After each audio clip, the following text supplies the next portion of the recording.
अब सभी को जय मसीह। और आज हम पढ़ेंगे दानियेल की पुस्तक उसके 4 अध्याय उसकी 13 ऐसे पढ़ेंगे। मैंने पलंग पर दर्शन पाते समय क्या देखा कि एक पवित्र पहर हुआ स्वर्ग से उतर आया। उसने उच्च शब्द से पुकार कर कहा, वृक्ष को काट डालो और उसकी डाली को छाड़ दो, उसके पत्ते झाड़ दो और उसके फल बिखरा दो और पशु उसके नीचे से हटाए जाए और चिड़िया उसकी डाली पर से उड़ाई जाए, तो भी उसके ठूंठ को जड़ समेत भूमि में छोड़ो और उसको लोहे और पीतल के बंधन से बांधकर मैदान की हरी घास के बीच में रहने दो। वह आकाश की ओर से भिगा करे और भूमि की घास खाने में मैदान के पशु के संग भागी हो। उसका मन बदले और मनुष्य का ना रहे, परंतु पशु का सा बन जाए और उस पर 7 काल बीते। यह आज्ञा पहरुओं के निर्णय से और यह बात पवित्र लोगों के वचन से निकली कि जो जीवित है वह जान ले कि परम प्रधान परमेश्वर मनुष्य के राज में प्रभुता करता है और उसको जिसे चाहे उसे दे देता है, और वह छोटे से छोटे मनुष्य को भी उस पर नियुक्त कर देता है। हालेलुया। आइए प्रार्थना करें। धन्यवाद मेरे परमेश्वर पिता, प्यार प्रभु जी, आज के वचन आज के कलाम से पिता हर एक से बात कर प्रभु जी। आज का वचन प्रभु हरि को जो 100 गुना फलाए प्रभु जी, आज से फलवंत होने पाए मेरे पिता। आज हर व्यक्ति दर्शन देखे पिता, और प्रभु आत्मिकता बड़े वचन बड़े आपके राज्य की वारिस बने पिता, और सभी तरह आत्म सौंपता अपने अपने हाथ में देते हुए प्रिय प्रार्थना दुआ यीशु तेरे मीठे मधुर नाम से मांगते हैं, आमीन। तो मेरे अजीजों, क्या हुआ? नबूकदनेस्सर राजा जब परमेश्वर के विरुद्ध में पाप किया तो परमेश्वर ने एक दर्शन उसको दिया कि स्वर्ग से परमेश्वर का दूत उतरा और उच्च शब्द से कहा, उसने उच्च शब्द से पुकार कर कहा, वृक्ष को काट डालो, उसकी डाली को छाड़ दो, उसके पत्ते झाड़ दो, उसके फल बिखरा डालो, पशु उसके बीच से नीचे से हटाए जाए और चिड़िया उसकी डाली पर से उड़ाई जाए, तो भी उसके ठूंठ को जड़ समेत भूमि में छोड़ो और उसको लोहे और पीतल के बंधन से बांध कर मैदान की हरी घास के बीच में रहने दो। आकाश की ओर से भिगा करे और भूमि की घास खाने में मैदान के पशु के संग भागी हो।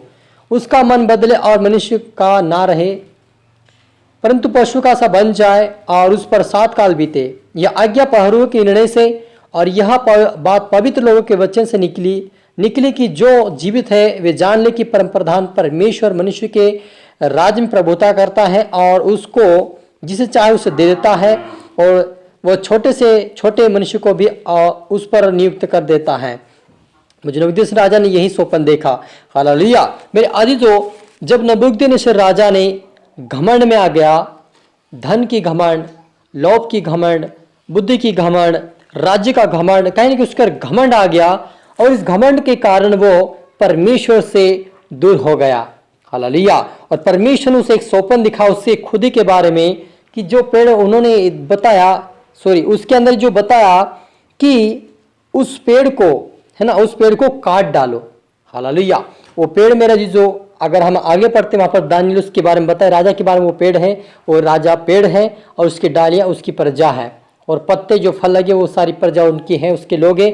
और ये इसलिए कहा गया मेरे अजीजों कि जब हम परमेश्वर की आज्ञाओं को तोड़ते हैं, उसके खिलाफ में चलते हैं, तो परमेश्वर जिसे राज्य देता है, अगर वो राज्य सही नहीं चला रहा है, परमेश्वर के विरुद्ध में उठा है, तो उसे परमेश्वर काट डालता है। उसकी जड़ रहती है, उसको काट डालता है और चाहे उससे परमेश्वर उस पद को दे सकता है। हालेलुया। तो मेरे अजीजों, आप और मुझे भी परमेश्वर के योग्य चाल चलना है, अन्यथा यहाँ पर जो नबूकदनेस्सर राजा है 7 साल तक वो जानवर के समान रहा, उसके ऊपर ओस गिरती रही और उस 7 साल बीतने के बाद फिर उसको राज्य में प्रभुता करने के लिए खड़ा किया गया था। तो मेरे अजीजों, आप और मुझे परमेश्वर के विरुद्ध में पाप नहीं करना। यदि हम जान गए, क्योंकि हम आगे इधर देखते हैं तो राजा ने एक सोने की मूर्त बनाई थी, उसको दंडवत करने के लिए शद्रक अबेदनगो को कहा गया था, उन्होंने नहीं किया। वहां पर इतना बड़ा चमत्कार देखा, नबूकदनेस्सर राजा ने उस चमत्कार को देखा, तब उन्होंने घोषणा किया था कि मैं इस देश के अंदर में डिंडोरा पीटता हूं, मैं एक आज्ञा देता हूं कि जो शद्रक अबेदनगो को परमेश्वर को छोड़ कोई और देवता की उपासना या पूजा करेगा वो दंड दिया जाएगा, उसको मार दिया जाएगा या उसके घर को घोड़ा बनाया जाएगा।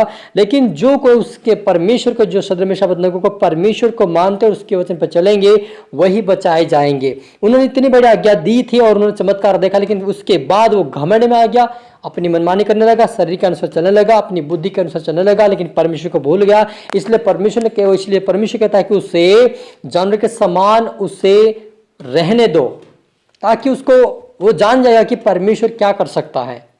क्योंकि वो उस पद का घमंड था, उस राज्य का घमंड था उसको, कि मैंने बनाया बेबीलोन को, मैंने बनाया, बेबीलोन में मैंने ये काम किया, मैंने वो काम किया, कहीं ना कहीं वो फूल रहा था। इस बात को परमेश्वर ने देख लिया और उसे गिरा दिया। तो मेरे अजीजों, आप और मुझे भी जब परमेश्वर का ज्ञान, परमेश्वर की बुद्धि, परमेश्वर का समझ हमारे अंदर आ जाए तो हमें घमंड कभी नहीं करना है। चाहे धन संपत्ति हमारे पास बहुत, तो अभी हमें घमंड नहीं करना चाहिए, नम्रता के साथ चलना चाहिए, ताकि हम उस लेवल तक, परमेश्वर तक पहुंच सके।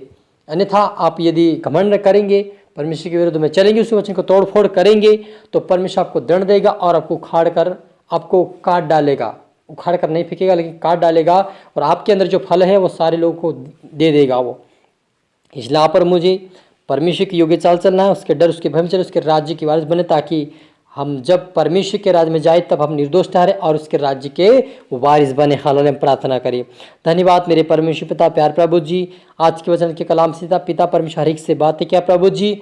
सच मेरे पिता, आप चाहे जिसे अपना राज्य दे सकते पिता, चाहे जिसे अपनी सेवा करवा सकते पिता, आपके हाथ में प्रभु जी। क्योंकि जो कोई घमंड करता फूलता प्रभु जी, उसे आप घमंड को चूर चूर करते मेरे पिता। क्योंकि पिता परमेश्वर शाऊल भी अपने आप पे घमंड कर रहा था, सुंदरता पे, बुद्धि पे, ज्ञान पे, अपने राज्य पे घमंड कर रहा था, और यूरिया की पत्नी को उन्होंने यूरिया को उन्होंने मरवा डाल के उस पत्नी को उन्होंने पिता अपने ब्याह किया और अपनी पत्नी बनाया। इसलिए आपने उसे भी उसके ऊपर से सारे घमंड को तोड़ दिया था पिता। वो भी पिता परमेश्वर बीमार था, तकलीफ में था, और पिता समस्या में रहा प्रभु जब तक जिया तब तक, और वो मर गया पिता परमेश्वर, शांति नहीं मिली प्रभु। वैसे पिता आज बहुत सारे लोग प्रभु आपके वचन को, आपकी आज्ञाओं को तोड़ रहे पिता, उनको समझ बुद्धि ज्ञान दे पिता, क्या तेरा आत्मा जाए, इनको सीखा समझाए, तेरे राज्य की वारिस बने, हर व्यक्ति तेरे राज्य की और धर्म की खोज करने वाला बने, हर तेरे डर तेरे भय में चलने वाले बने, उनकी तेरा आत्मा, तेरा अभिषेक ब्लेसिंग आए मेरे पिता परमेश्वर। सब आत्मा सौंपते मेरे पिता, प्रार्थना सुना, आशीष किया, धन्यवाद। ये प्रार्थना दुआ यीशु तेरे मीठे मधुर नाम से मांगते हैं, आमीन।